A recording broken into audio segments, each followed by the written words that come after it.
So we've just arrived at Jalapa Museum in Veracruz State in Mexico. We're just on the trail of the Olmec.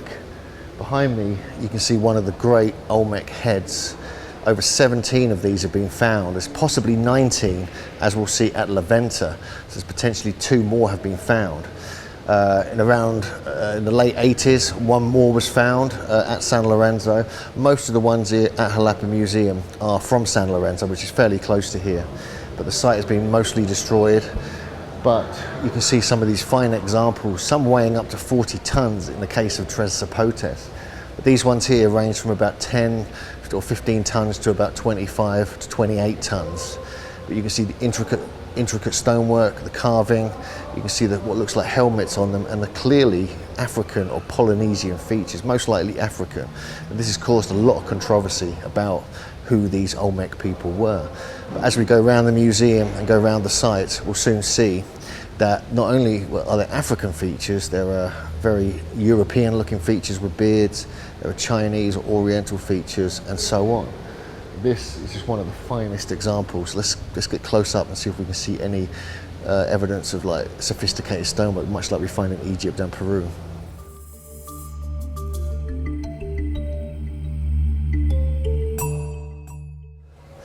So this one was discovered in 1969, and this is probably one of the smaller ones, but you can see this headdress really intrigues me, because we find many of the others don't have this style. These are like feathers. They could represent Quetzalcoatl, who could have been their king or their great god. But this is a very wide head here. The back's been fairly badly damaged, but most of it is still in pretty good condition. And many of these were deliberately buried as well. They were not left in situ. And this one you can actually see the teeth on. And not many of them you can sort of see this feature, but you can actually see the individual teeth inside the mouth here.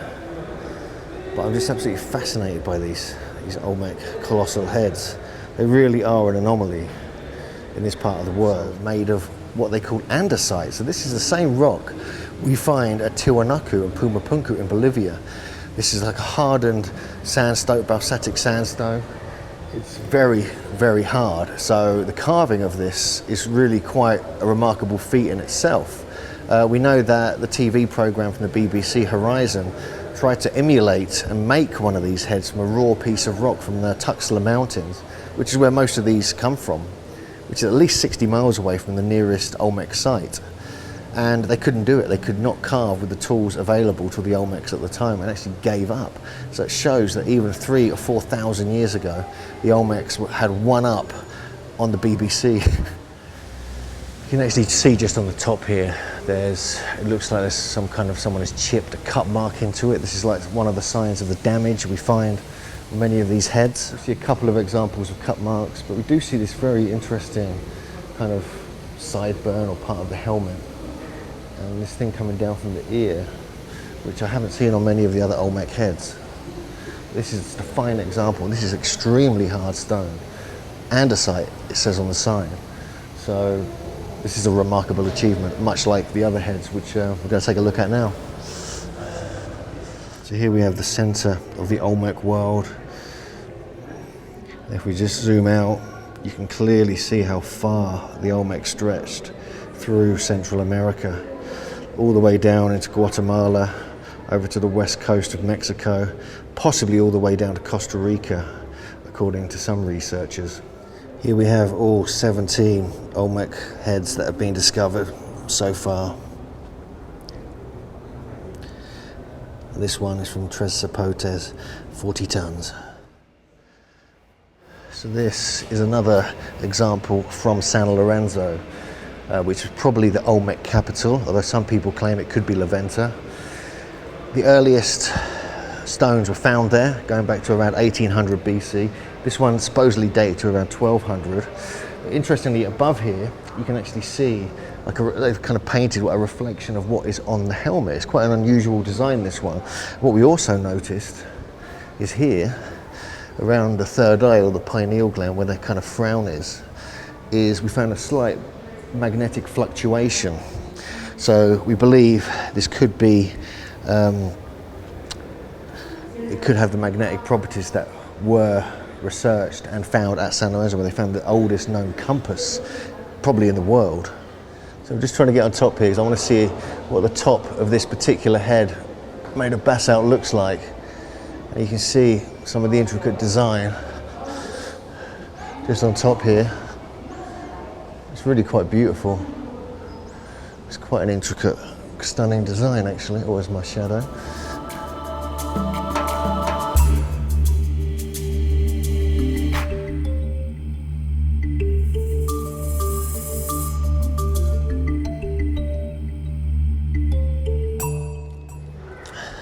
So above here, this is like a mirror reflection of actually what's on top of the head. It's a very strange, very interesting design. It looks like some kind of hands and serpents and a sort of mosaic look. So it's very interesting. It's quite an unusual helmet this guy's got. So whether it was made of gold, it was armor, whether it was leather, we just don't know at this point. So this colossal head was found in 1946 at San Lorenzo, and it describes on the information board that it's in fact got evidence of cranial deformation actually on here, and you can see why that would be, because it's like the back of the head has been pushed and crushed inwards, and it's been slightly elongated upwards. So it's quite unusual that we actually get a description of that with this huge colossal Olmec head. And you can see the symbolism on the back, like a glyph here, is reminiscent of what we saw in Mexico City Anthropology Museum. And whether that has some meaning, whether it's his name or his role or his level of kingship, we really don't know. But this has got, it looks like it's been chipped again, like look at these little holes in it, or whether that's natural, I'm really not sure. But this guy looks super powerful, not to be messed with, and he certainly does look African.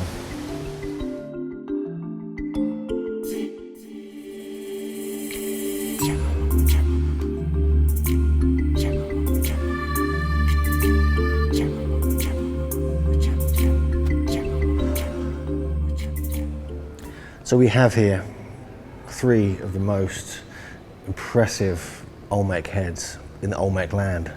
These were all found at San Lorenzo, all three of these, and you can clearly see the distinctive facial features. They look different on each statue, on each colossal head.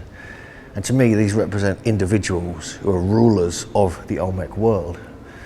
And I really believe that these were powerful people and they ruled for many years, and this is why these became like the kings, and they became major kind of rulers and legends probably of Olmec land.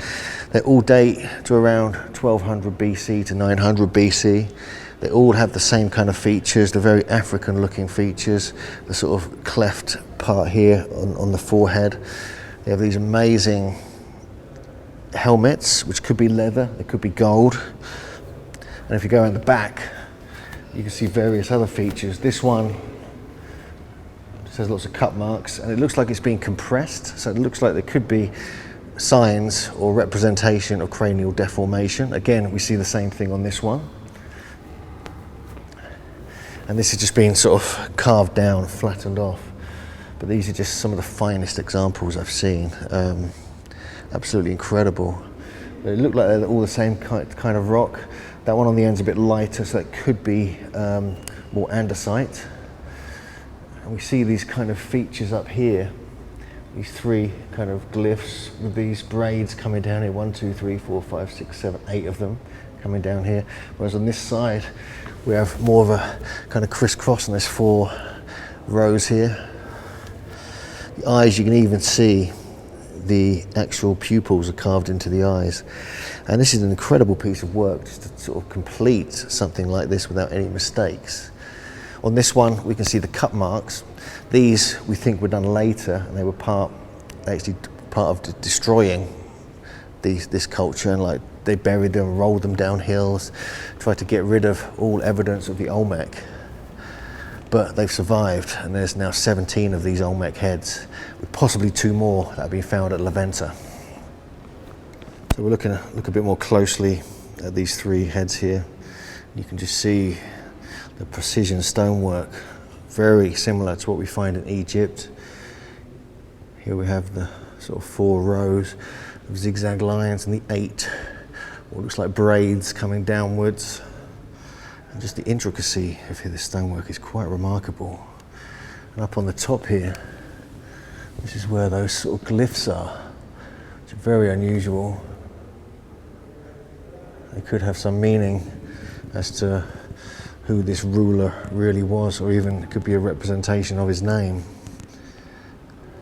See on the back of these particular 3 heads, one of them has cut marks all over them, which could be part of the damage done to it, or it could be a deliberate part of the design, which is something similar that we find in other parts of the world, like Tiwanaku and other such sites.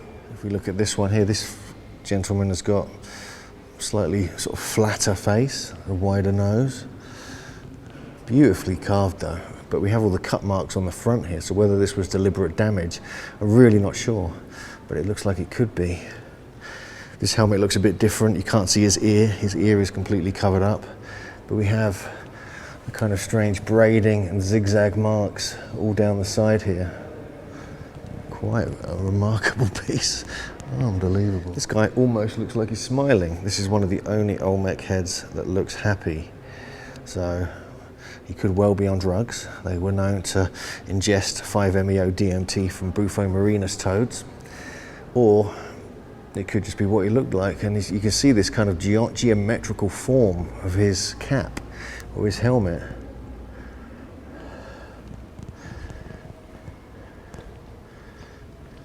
Detail is so incredible.